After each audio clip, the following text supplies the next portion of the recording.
Welcome to Mechanic. Today we have our 2013 Mini Cooper here.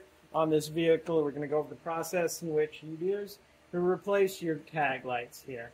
So say license plate tag light goes out. We have one on each side, and this is where it's located. So you can raise it up a little bit or just do it while you're down on the ground there. What you're going to see is we have our light here. There's a little indent on this side, and that's on both of them.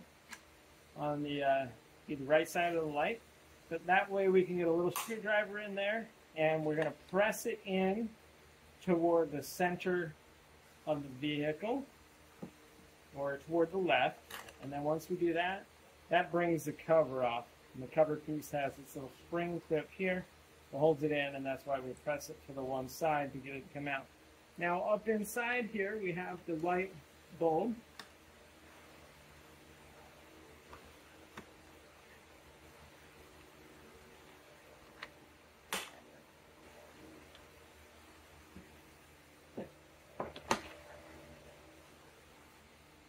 And so this is our tag light bulb that's in there.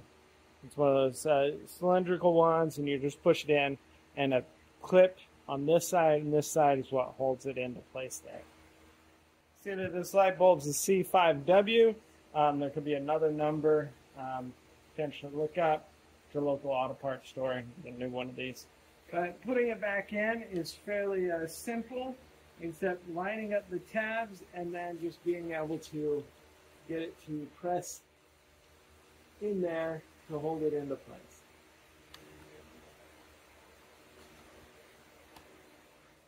Make this kind of tough to get it in here. There we go.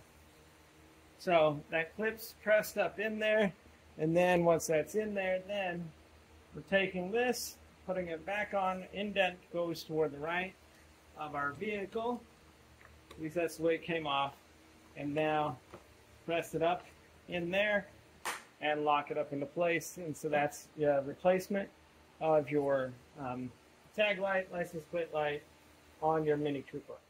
Thanks for watching Mechanic, where you can be the mechanic.